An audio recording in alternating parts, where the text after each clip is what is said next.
Assalamualaikum warahmatullahi wabarakatuh. Sampurasun wargi Bandung, kembali lagi di Ngariung Ngobrol Anak Negeri untuk Bandung, yang pastinya akan menghadirkan narasumber hebat untuk berbagi informasi dan juga ngobrol-ngobrol seru seputar kota Bandung. Dan untuk wargi Bandung yang belum nonton video sebelumnya, boleh untuk cek ke YouTube channel Diskominfo Kota Bandung, dan jangan lupa untuk like, subscribe, komen, dan juga share sebanyak-banyaknya. Dan di pagi hari yang cerah ini, saya juga sudah bersama dengan narasumber, yaitu Ibu Kadis. Ada Mang Ibu. Alhamdulillah. Assalamualaikum warahmatullahi wabarakatuh. Waalaikumsalam. Sampurasun, wargi Bandung sadayana. Mas, mungkin boleh Ibu sekalian disapa wargi Bandungnya dan diperkenalkan dirinya Ibu. Iya, terima kasih. Nama saya Sumiati. Saya mendapat amanah selaku Kepala Dinas Pemberdayaan Perempuan dan Perlindungan Anak Kota Bandung, salah satu perangkat daerah yang memiliki tugas untuk melaksanakan urusan pemerintahan yang menjadi kewenangan pemerintah daerah, terutama dalam bidang pemberdayaan perempuan dan perlindungan anak di Kota Bandung. Oke, baik Ibu, mungkin boleh nih di-share juga berbagi ke warga Bandung yang masih penasaran juga sebenarnya profil dari DP3A atau Dinas Pemberdayaan Perempuan dan Perlindungan Anak Kota Bandung tuh seperti apa sih Ibu profil? Iya, DP3A ini ada dua hal pastinya yang berkaitan dengan pemberdayaan perempuan dan perlindungan anak. Jadi pada sisi pemberdayaan perempuannya kita pasti berbicara terkait dengan bagaimana pemenuhan terhadap hak-hak perempuan, kemudian juga bagaimana terhadap kualitas hidup perempuan, termasuk juga perlindungan perempuan yang berkaitan dengan kekerasan yang terjadi terhadap perempuan. Kemudian juga untuk berbicara perlindungan anak, kita berbicara dua hal juga, yaitu berkaitan dengan pemenuhan hak anak di Kota Bandung. Itu biasanya setiap kabupaten kota itu akan dievaluasi bagaimana sih sebetulnya satu kabupaten kota itu benar-benar layak anak, ramah anak gitu ya.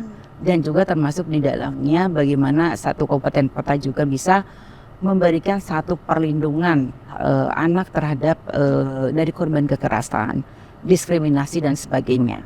Jadi gambarannya yang pertama bahwa ya perempuan di Kota Bandung itu juga cukup banyak ya. Hampir setengahnya dari warga Kota Bandung ini kurang lebih 49,89% lah itu adalah perempuan ya, dari anak-anak sampai dengan lanjut usia gitu ya.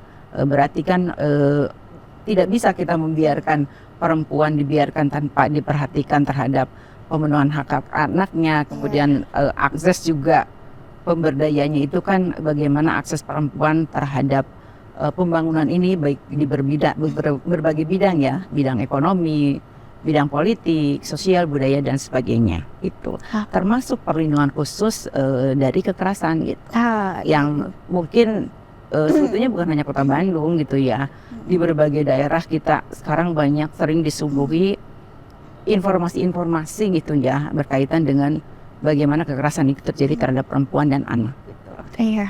Jadi kamilah yang menangani gitu. Dan jadi ada 4 bidang di kami, termasuk satu di antaranya kami memiliki unit pelaksana teknis daerah yang memang selaku pelaksana pelayanan langsung terhadap wargi-wargi Bandung yang harus mengalami korban kekerasan gitu. Jadi ada unit pelaksana langsung yang menangani kita untuk yang korban kekerasan tersebut. Luar biasa Ibu. Jadi salah satu fokus dari DP3A ini adalah memberikan perlindungan untuk perempuan dan juga anak Ibu. Betul. Mungkin kalau menyinggung sedikit nih tentang kekerasan terhadap perempuan dan anak di ruang publik, ada apa aja sih Bu kategori dan jenis-jenis kekerasan itu? Ya, kekerasan itu kan satu tindakan perbuatan ya yang dilakukan oleh seseorang yang menimbulkan satu penderitaan, satu kesengsaraan, apakah itu psikis, apakah itu fisik, termasuk juga penelantaran, kemudian juga seksual diantaranya yang terjadi terhadap perempuan dan anak gitu. Dan kekerasan itu bisa terjadi di mana saja, bisa di rumah keluarga sendiri, di lingkungan fasilitas umum, apakah itu di lingkungan tempat bermain, atau juga mungkin di sekolah, atau mungkin juga di tempat kerja gitu ya untuk kaum perempuan yang sudah bekerja, atau juga mungkin di tempat-tempat umumnya yang lainnya ya seperti transportasi gitu ya, transportasi umum gitu. Kita sering mendapatkan ada beberapa kejadian baik terhadap perempuan ataupun anak gitu ya yang terjadi di tempat umum tersebut. Dari beberapa kasus yang terjadi, seperti misalnya kasus kekerasan yang terjadi terhadap anak itu hampir 20%-nya itu terjadi di ruang publik ya, terutama yang terjadi di sekolah, di tempat bermain itu kan, atau juga mungkin di pasar. Di pasar juga terjadi yang dilakukan oleh pelakunya itu bisa macam-macam, dan memang yang terbanyak adalah orang-orang terdekat ya. Orang-orang terdekat itu ya punten maaf gitu ya, wargi Bandung ini mau jadi bisa perhatian semuanya itu.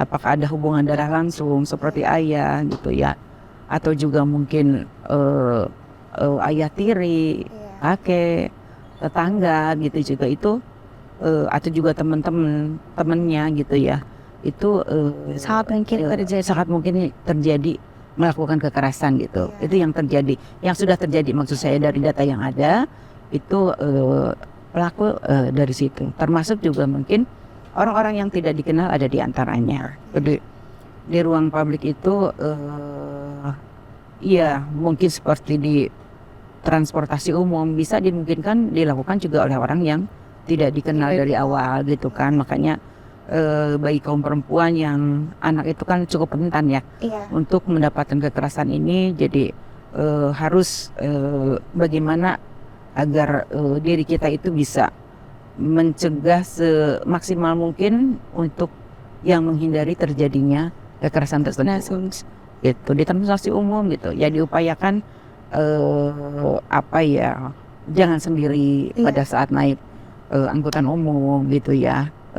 Berani berteriak kalau misalnya ada terjadi sesuatu, dari mulai misalkan ada verbal dulu ya, kemudian sampai ke fisik, mulai ada sentuhan dan sebagainya, berani berteriak, berani minta tolong itu. Dan kalau sampai terjadi sesuatu yang lebih jauh lagi, berani melapor juga kepada gitu. Nah itu cukup banyak memang, termasuk beberapa kasus yang terjadi untuk anak itu juga di sekolah pun terjadi. Apakah itu bullying ya, termasuk diantaranya juga ya ada kekerasan yang lainnya ya kan. Kekerasan itu macam-macam ya, ada psikis, ada fisik, ada seksual, itu diantaranya yang banyak terjadi. Meskipun penelantaran juga kalau penelantaran itu biasanya terjadi dilakukan oleh para orang tua ya, terutama bagi kekerasan terhadap perempuan yang terpaksa harus terjadi sampai ke perceraian. Kemudian ada kewajiban orang tua yang tetap harus bisa memberikan perhatian terhadap perlindungan terhadap anak-anaknya, tapi tidak dilaksanakan, sehingga bisa terjadi penelantaran terhadap anak itu sendiri. Nah itu juga sama, itu termasuk kekerasan juga yang terjadi terhadap anak. Jadi sebenarnya ini tidak menutup kemungkinan bahwa bisa terjadi di mana saja dan kepada siapapun ya Bu. Betul, jadi seperti tempat-tempat umum lainnya, misalkan taman atau tempat-tempat yang sekiranya orang memungkinkan yang tadinya tidak berniat untuk melakukan kejahatan ya, tiba-tiba karena ada kesempatan itu melakukan ya, tempat-tempat gelap, tempat-tempat yang sepi gitu ya, di malam hari terutama gitu ya, kalau bisa dihindari juga. Dan pertahanan dari kitanya juga harus kuat gitu ya. Gitu. Dan ini juga perlu jadi perhatian dan tanggung jawab kita semua. Tidak hanya perempuan ataupun anak-anak, tapi dari semua pihak ya Ibu. Mungkin nih untuk warga Bandung yang mungkin pernah mengalami atau menyaksikan adanya kekerasan terhadap perempuan ataupun anak di ruang publik di Kota Bandung Ibu, itu bagaimana sistem atau proses pelaporannya yang bisa dilakukan gitu? Sebetulnya media pelaporan kami itu sangat banyak gitu. Jadi kalau misalnya yang bersangkutan tidak bisa datang langsung gitu ya, sebetulnya ada juga melalui WhatsApp, melalui hot telepon kami gitu kan, langsung ke UPT DPPA. Kemudian ada juga Sapa 129, tapi memang kalau Sapa 129 itu langsung ke pusat. Sapa Nanti 129. ya melalui telepon juga itu Oh, gitu. Nanti dari pemerintah pusat akan memilah kasus ini kira-kira menjadi kewenangan kabupaten kota atau kewenangan pusat atau provinsi gitu kan. Nanti kalau misalkan itu menjadi kewenangan pemerintah daerah kota, itu tetap akan disalurkan kembali ke kami. Kemudian nggak bisa juga, misalkan bisa melalui aplikasi kami punya Senandung Perdana, satu layanan aplikasi yang bisa di-download di Play Store. Oh, ini berupa aplikasi berarti, Bu? Bergrup aplikasi, silakan boleh curhat di situ dulu di awal, sampaikan kronologis kejadiannya seperti apa, nanti tugas kami akan merespon. Nah, untuk tahapan selanjutnya, karena tugas kami di UPTD PPA itu kan selain menerima pengaduan, juga kami juga memberikan penanganan terhadap kasus yang bersangkutan. Misalnya ini perlu diapakan nih kasus yang dialami oleh si korban. Jadi akan ada kategori-kategorinya. Iya betul, tertentu kalau ya, Bu? misalnya dia ternyata sampai ke luka fisik, perlu ada penanganan medis, kami akan tindak lanjuti juga. Kita sudah kerjasama dengan rumah sakit Kota Bandung, kerjasama dengan OPD terkait. Juga ya misalkan sekolahnya mendekati ujian dan sebagainya, perlu kita juga komunikasikan dengan dinas pendidikan gitu kan. Tadi kesehatan dengan Dinkes, dengan rumah sakit gitu. Dengan dinas sosial, juga dinas yang lain. Kita tidak bekerja sendiri untuk menangani kasus yang terjadi baik itu terhadap anak maupun terhadap perempuan. Jadi kolaborasi sudah kita bangun dengan perangkat daerah terkait untuk penanganan ini. Jadi bisa datang langsung mangga ke Jalan Tera. Ya, di Jalan Tera UPTD kami ya. Mau via telepon boleh, mau via WhatsApp boleh, mau melalui aplikasi juga boleh, mangga. Seenaknya. Cuma memang penanganannya nanti tetap kami harus berhadapan langsung. Kalau kasusnya sudah termasuk nanti dilihat. Cuma kalau hanya curhat-curhat dikit masih bisa melalui chat gitulah, kayak bisa nggak apa-apa gitu, nggak usah datang. Atau kalau hanya misalkan mau konseling aja, masalah-masalah sedikit, ada riak-riak kecil dalam satu keluarga, sebetulnya kami juga punya pusat pembelajaran keluarga, ada Puspaga. Jadi nanti ada banyak program kami di Puspaga ini, ada sekolah keluarga, ada sekolah remaja pramika, ada sekolah ayah yang ingin memberikan informasi kepada masyarakat bahwa keluarga ini memiliki peran penting loh dalam membentuk satu keluarga yang harmonis, yang sehat, yang berkualitas, yang mencetak pada generasi muda yang memang berkualitas baik, anak-anak hebat pada masa yang akan datang gitu loh.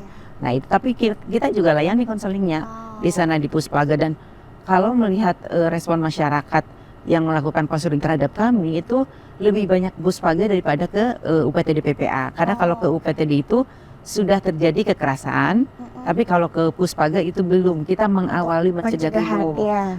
Jadi di situ di edukasi ya, Ibu. Edukasi. Nah selain juga banyak program kami juga berkaitan dengan pencegahan ini nanti gitu ya. Jadi kalau yang Puspaga ini di Jalan Ibrahim Aji. Di Jalan Ibrahim Aji. Ya, jadi silakan sukanya mau kemana dulu. Nanti saya cerita juga program kami dan mitra kami di lapangan yang juga bisa membantu kami untuk mendeteksi lebih dini apabila terjadi kekerasan yang ada di masyarakat. Kemudian bila perlu memberikan rujukan, nanti mengantar yang bersangkutan nanti ke kami untuk melakukan pelaporan gitu. Jadi boleh tadi melalui 4 hal tadinya, datang bisa, WhatsApp bisa, telepon bisa, Sapa 129 bisa, kemudian Senandung Perdana juga bisa, atau mobil layanan kami juga turun, mobil jemput bola kami juga turun ya. Ada secara offline nih, Bu? Ada gitu tapi memang belum ini ya, belum beroperasi secara ini, jadi baru bisa seminggu sekali.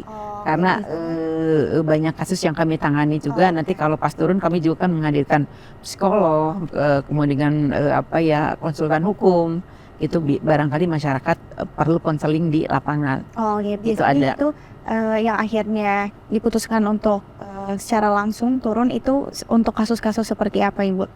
Sebetulnya itu tidak ditujukan untuk kasus tertentu yang mobil Senandung Perdana itu. Jadi terbuka, setiap kali datang minimal 20 orang itu konseling di sana. Tapi kalau yang turun langsung itu kami biasanya tidak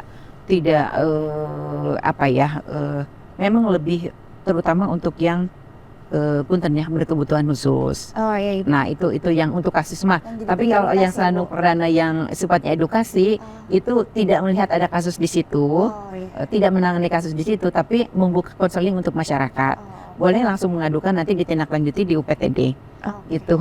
Tapi kalau yang untuk nanti ada mobil satu lagi juga yang turun ke lapangan itu biasanya untuk kasus-kasus yang memang tadi untuk anak-anak misalnya punten ya yang punya keterbatasan, anak-anak Baik, Bu. istimewa gitu ya yang menjadi korban atau juga memang korban benar-benar tidak bisa datang ke kami yang akan turun ke lapangan untuk melakukan penjangkauan kepada korban yang bersangkutan gitu. Oke. Jadi termasuk mungkin ya anak-anak yang ada beberapa kasus yang memang menimpa ya tadi anak-anak yang apa ya cukup agak berat kasusnya gitu dan apalagi kalau viral ya gitu ya, kita pasti akan turun ke lapangan gitu. Jadi udah banyak sekali medianya ya, Bu. Udah banyak banget. Jadi memang gini, jadi kami mohon kepada warga Bandung juga sebetulnya dengan banyaknya kasus di Bandung termasuk yang cukup banyak ya kasus yang terjadi di apabila dibandingkan di kabupaten kota di Jawa Barat. Tapi sisi lain ini menunjukkan indikator bahwa warga Bandung yang mengalami korban kekerasan ini sudah berani untuk melaporkan kepada berani kami. speak up. Iya, berani speak up. Kan memang selama ini yang muncul adalah data yang memang melapor ke kami. Iya. Yang tidak munculnya mungkin banyak Tapi sebetulnya, tidak diketahui tapi aja. tidak berani untuk melapor gitu kan. Mungkin ada yang memang tidak tahu harus kemana, Iya. ada yang malu, ada yang takut gitu kan, karena bagi yang apalagi yang pelakunya itu orang-orang terdekat yang memang apalagi dia menjadi tulang punggung keluarga, ini menjadi satu dilema ya mungkin bagi korban, apalagi kalau udah itu kekerasan seksual yang berdampak hukum gitu. Ada beberapa kasus yang akhirnya menarik mundur si pihak korban sendiri karena mungkin pertimbangan diantaranya itu mungkin gitu ya. Tapi alhamdulillah sih mayoritas lah mereka berani melapor untuk kasus-kasus yang berat meskipun pelakunya adalah orang-orang terdekat. Iya, Bu. Gitu. Iya, mungkin ini juga perlu dukungan terus nih dari orang-orang sekitarnya, lingkungan sekitarnya untuk terus ada dan mendampingi mungkin pihak-pihak yang mengalami kekerasan juga ya. Dan untuk per tahun 2025 ini sendiri untuk perkembangan kasus kekerasan terhadap anak dan perempuan, Ibu sejauh ini apakah ada peningkatan atau penurunan, itu sejauh ini gimana, Ibu? Kalau kita evaluasi itu kan per tahun ya, sampai dengan tahun 2024 itu sebetulnya kalau untuk kekerasan terhadap perempuan itu menurun trennya gitu. Meskipun kita agak khawatir juga nih tahun 2025 karena kami mendengar ada beberapa juga yang terdampak PHK gitu ya. Biasanya faktor ekonomi itu juga Sangat mempengaruhi. salah satu yang mempengaruhi terhadap kekerasan yang terjadi dalam rumah tangga. Tidak hanya rumah tangga aja terhadap istri, kadang-kadang akhirnya terhadap anak juga jadi korban. Nah itu seperti itu, jadi agak khawatir gitu. Kemarin udah turun, mudah-mudahan 2005 jangan naik gitu. Sudah ya kurang lebih lumayan lah di bulan kelima sudah cukup banyak yang terjadi ya di 50-an lebih lah untuk perempuan gitu ya. Termasuk juga untuk anak-anak. Tapi kalau untuk anak-anak memang ini kami khawatir juga trennya selalu meskipun sedikit naik gitu, agak naik kita untuk kekerasan terhadap anak di Kota Bandung ini, meskipun dari hal yang sampai yang ringan ya sampai dengan hal yang berat. Gitu. Makanya kita selalu bermitra dengan lembaga-lembaga yang ada, PKK, Puspol PP, kami punya kepanjangan tangan juga Puspol PP di bawah gitu ya. Kemudian juga Posyandu gitu ya, bagaimana agar pendidikan bimbingan terutama terhadap anak-anak, kemudian pendidikan anak itu kan dimulai dari keluarga. Karena sekarang banyak anak di bawah 5 tahun juga yang jadi korban gitu. Jadi seperti di PAUD, di TK gitu, pendidikan seks itu harus sudah mulai dikenalkan. Tidak selalu ke hal yang lebih jauh ya, tapi bagaimana bahwa anak mengenali organ tubuh kita. organ tubuh kita dari mulai kepala, rambut gitu ya sampai ke bawah ke kaki. Nanti bagian-bagian mana anak dikasih tahu yang tidak boleh disentuh oleh orang lain gitu. Selain mungkin ibunya gitu ya. Bagaimana kalau misalnya dia disentuh oleh orang, harus berani dia ngomong, harus berani dia bicara, harus berani dia menolak bahwa Anda tidak berhak untuk melakukan itu terhadap dia. Karena ada beberapa kasus yang anak merasa disayang, dia hanya dikasih uang berapa, dikasih permen, dikasih apa, seolah-olah itu dia sayang sama dianya gitu. Padahal lama-lama dibiarkan kemudian jadi naik. Jadi naik tingkatan pelecehan seksualnya gitu ya, seperti itu. Anak tidak menyadari itu karena tidak tahu gitu. Baru setelah 4 SD cerita kepada kakaknya, cerita kepada temannya, dia baru tahu bahwa itu adalah seharusnya tidak dilakukan yang salah, tidak boleh dilakukan kepada dia gitu. Jadi ya pendidikan dari orang tua di sekolah mungkin gitu ya, ataupun di kelompok-kelompok bermain yang lain situ sedini mungkin. Kita sekarang PAUD juga harus terintegrasikan holistik gitu ya. Jadi ada pemenuhan hak anaknya, itu kan hak anak gitu kan hak hidup, hak tumbuh kembang, hak untuk berpartisipasi, tapi juga hak berkembang, hak kesehatan, hak pendidikan dan sebagainya. Jadi kalau misalkan di PAUD hak anaknya dia sekolah tapi ternyata harusnya dia dapat vitamin A, harusnya dia perkembangan badannya juga terdeteksi gitu. Itu bisa kerjasama dengan posyandu gitu. Jadi itu pada sisi pemenuhan hak anaknya gitu. Tapi urusan perlindungan khusus anak adalah berbicara perlindungan terhadap jaminan keamanan dari kekerasan, dari diskriminasi gitu. Menarik memang, banyak kalau mau digali gitu ya, dari anak-anak ini, ngeri, di berbagai daerah juga terjadi gitu ya, anak 5 tahun sampai jadi korban gitu. Karena itu jadi bukan hal yang tabu memberikan pendidikan, edukasi terhadap anak-anak bahwa dia harus berani ngomong kalau bagian dada dia dipegang oleh orang lain. Mungkin kalau yang berkerudung juga bagian telinga juga sudah mulai tidak boleh gitu kan. Bagian perut, bagian area-area tertentu gitu. Jadi dia paham kalau ada orang lain memegang, dia berani ngomong, jangan saya tidak mau dipegang itu gitu.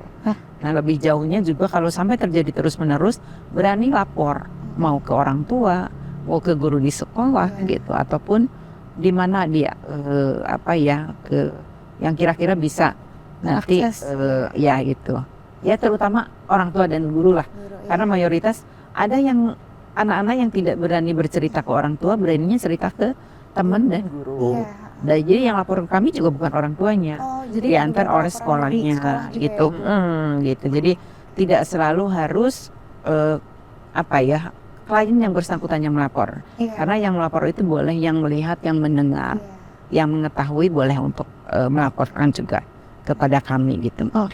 Mungkin Ibu dari DP3A juga ada program-program pencegahan atau penanggulangan dari kasus kekerasan terhadap perempuan dan juga anak selama ini. Itu ada apa aja Ibu? Biar wargi Bandung juga lebih tahu, lebih kenal. Jadi gini, saya berbicara Senandung Perdana. Senandung Perdana itu adalah sekolah dan layanan perlindungan perempuan dan anak. Jadi tidak diasumsikan bahwa Senandung Perdana itu hanya aplikasi. Sebetulnya Senandung Perdana itu banyak. Di dalamnya ada 2 strategi. Ada 1 program pencegahan, ada keduanya program penanganan kasus. Di program pencegahan itu kami masuk kepada 2 sasaran. Sasaran perempuan dan anak yang ada di masyarakat dan yang ada di sekolah. Jadi kami keliling ke beberapa SMP negeri pada tahun kemarin untuk memberikan edukasi dalam bentuk beberapa modul yang kita berikan kepada anak-anak dari mulai apa sih itu kekerasan, bagaimana cara mencegahnya, bagaimana kalau terjadi, termasuk juga kami menggait beberapa kali dengan BNN juga terkait dengan narkoba, mencegah narkoba gitu ya. Itu kami berikan di beberapa sekolah kemarin pada tahun 2024 di SMP. Selain juga kami mengedukasi juga para kepala sekolah, guru BK gitu, sebagai tenaga kependidikan yang ada di dalamnya gitu ya. Dan tahun kemarin kita konsentrasi di SMP, tahun ini kita masuk ke SD. Oh, Tahun ini kita akan masuk ke SD karena korban ini itu, lagi ya. karena korban di SD juga sudah banyak teh. Jadi memang korban banyak itu di SD dan di SMP. Bahkan ada yang belum sekolah, kemudian sampai sekolah, dia selama 4 tahun jadi korban baru menyadari setelah dia di kelas 4 SD. Gitu, seperti itu. Jadi kita ke masyarakatnya kita kerjasama karena kami nggak bisa, ya kita di media sosial juga ya memberikan edukasi. Datang juga langsung kita kerjasama dengan kewilayahan ya, Pak Camat, Bu Camat, Pak Lurah, Bu Lurah dengan PKK-nya, dengan PATBM, Puspel PP, dengan Karang Taruna, dengan juga Forum RW gitu. Karena diharapkan mereka menjadi kepanjangan sebagai influencer nanti. Saya lebih mengutamakan pencegahan sebetulnya gitu, karena kalau sudah itu terjadi penanganan itu panjang, nggak bisa cepat untuk menangani kasus karena dampak dari korban kekerasan itu Pasti berkepanjangan. selain hanya sekedar mungkin rasa takut, tapi bisa stres, depresi, bisa juga sampai kalau itu kekerasan seksual bisa PMS, ya bisa kehamilan, bisa sampai ke kematian gitu loh. Penanganannya akan panjang gitu untuk menangani satu kasus yang anak-anaknya korban kekerasan seksual ini gitu. Jadi pencegahan lebih diutamakan agar ini tidak terjadi di lingkungan masyarakat gitu. Nah, dari jangkau kami kan cukup terbatas ya gitu, sehingga kami mengharapkan partisipasi dari masyarakat inilah. Iya, betul. Tadi yang ada di organisasi-organisasi lembaga kemasyarakatan untuk bisa juga memberikan informasi, mengedukasi ini ke masyarakat. Nah, cuma sayangnya memang belum tentu semua masyarakat wargi Bandung yang ada ini, apakah dia hadir pada saat misalnya ada kumpulannya, pertemuan di RW, di RT gitu, atau juga mungkin di majelis taklim atau gimana gitu. Karena kami juga pernah kerjasama dengan DKM masjid besar untuk memberikan tolong dong edukasi ini selipkan di antara program-program keagamaan yang ada di masjid itu gitu ya gitu. Tapi apakah mereka para pelaku itu juga hadir di situ gitu? Kami juga belum melakukan kajian sampai sedalam itu. Kemudian kalau mungkin tadi medsos gitu ya, mereka apakah juga ikut membaca, melihat gitu ya? Karena para pelaku memang kalau melihat kejadian ya punten, pelaku itu tidak berpendidikan rendah, tidak berpendidikan tinggi, tidak orang punten tidak mampu ataupun yang orang kaya gitu ya. Tapi mayoritas memang dilakukan oleh orang-orang yang memang dari sisi ekonominya juga agak menengah ke bawah lah, atau rendah mungkin lah gitu ya. Itu meskipun ya tadi ada yang kaya, ada yang berpendidikan tinggi. Tapi kan mayoritas dari beberapa kejadian itu banyak terjadi yang di fasilitas umum itu dilakukan oleh orang yang mungkin nggak pernah melihat itu, gitu, nggak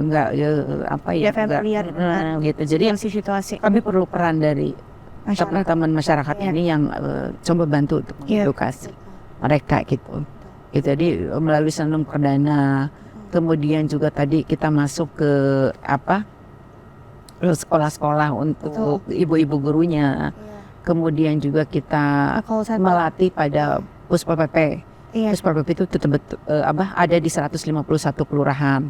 Pusat pelayanan dan pemberdayaan perempuan yang meskipun untuk perempuan tapi perlindungan anak mereka sama-sama ikut juga kolaborasi untuk pencegahan itu di bawah gitu. Ibu, mungkin yang terakhir ini, apakah ada pesan-pesan harapan yang ingin disampaikan untuk wargi Bandung, terutama mengenai maraknya isu kekerasan terhadap perempuan dan anak di ruang-ruang publik ini, dan mungkin juga ada pesan-pesan bagaimana nanti wargi Bandung bisa menghubungi dari Senandung Perdana atau call center-nya di 129, boleh mangga disebutkan ke wargi Bandung. Untuk wargi Bandung semuanya, kami menitipkan bahwa bagaimana kita bisa memberikan perlindungan anak itu terutama adalah berawal dari keluarga. Pendidikan anak sebelum memasuki pendidikan formal gitu di sekolah adalah pendidikan yang pertama adalah di keluarga.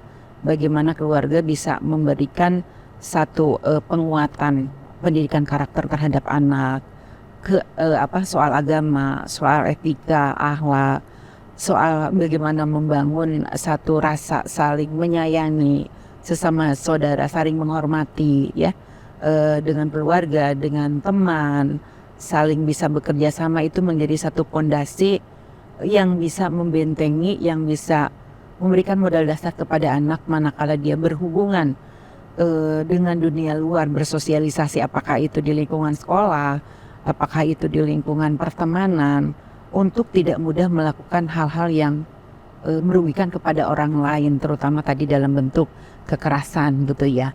Dan keduanya, dia juga bisa membentengi diri apabila ada sesuatu hal yang mungkin bisa saja terjadi terhadap yang bersangkutan. Itu yang pertama. Yang keduanya pengawasan. Mau kita punya anak laki-laki, mau kita punya anak perempuan, sama pengawasan kita itu harus maksimal, optimal kepada anak kita ya. Ayah jangan hanya mengandalkan ibu atau mungkin ibu yang bekerja, misalkan ayah yang tidak, jangan hanya mengandalkan ayah, dua-duanya harus sama ikut berperan untuk bisa mengawasi, karena kita mungkin tidak tahu anak di rumah seperti apa, tapi pada saat keluar anak juga seperti apa gitu kan. Ada karena beberapa di antaranya yang para orang tua tidak menduga kejadiannya di luar seperti itu, tidak menyangka anak-anak mereka akan melakukan hal yang seperti itu. Jadi pengawasan gitu ya, bimbingan terhadap anak mohon diutamakan, selain memang tugas ayah menafkahi keluarga gitu ya. Itu jadi jangan hanya mengandalkan ibu, dan bangun chemistry, bangun hubungan rasa kasih sayang, bangun komunikasi yang baik antara orang tua dan anak gitu. Beri kesempatan anak untuk bercerita gitu, melalui apakah dalam makan malam bersama, atau juga melaksanakan kegiatan keagamaan atau olahraga dan sebagainya, karena kedekatan itu penting ya. Bagaimana membangun anak menjadi muncul percaya diri, muncul rasa tanggung jawab, itu ya dibangun di dalam dulu itu, dalam satu keluarga itu. Jadi jangan menyerahkan kumaha bu guru, meskipun sepertiga dari waktu anak-anak itu ada di sekolah ya. Jangan hanya mengandalkan kepada guru di sekolah misalnya seperti itu. Jadi pertama menyoroti keluarga, kemudian keduanya juga masyarakat juga gitu ya. Undang-undang perlindungan anak itu mengatakan bahwa tanggung jawab perlindungan terhadap anak itu tidak hanya menjadi tanggung jawab pemerintah, juga tanggung jawab pemerintah daerah, tetapi juga masyarakat yang dalamnya bisa individu dan juga bisa atas nama organisasi tertentu gitu ya. Sebelum keluarga, masyarakat juga itu sama ikut berperan bagaimana menciptakan lingkungan yang ramah untuk anak gitu ya, ramah untuk perempuan. Kita punya program yang belum disampaikan juga ini, KRPPPA ya, Kelurahan Ramah Perempuan dan Peduli Anak, yang merupakan satu upaya kita untuk menciptakan satu kelurahan yang memang ramah terhadap perempuan dan anak.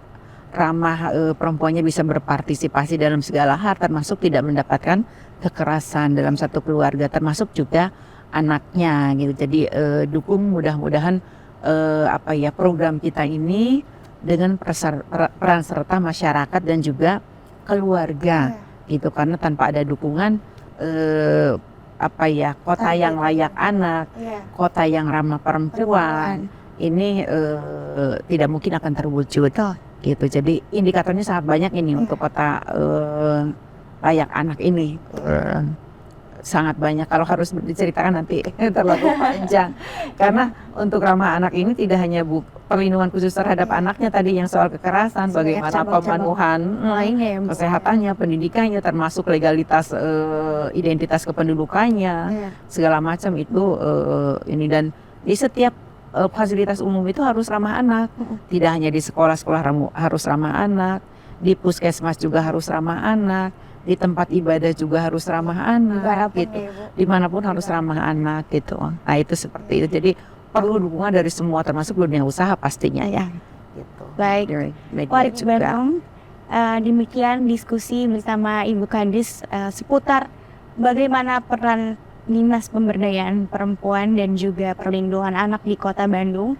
Dan pastinya isu mengenai kekerasan terhadap perempuan dan anak di ruang-ruang publik ini tidak hanya menjadi tanggung jawab satu pihak pemerintah ataupun lembaga-lembaga yang terkait, tapi pastinya juga butuh perhatian dan support dari seluruh masyarakat, seluruh lapisan masyarakat. Jadi untuk wargi Bandung, ayo kita tetap selalu dukung dan juga siaga untuk menciptakan Kota Bandung menjadi lingkungan yang layak anak dan juga ramah perempuan.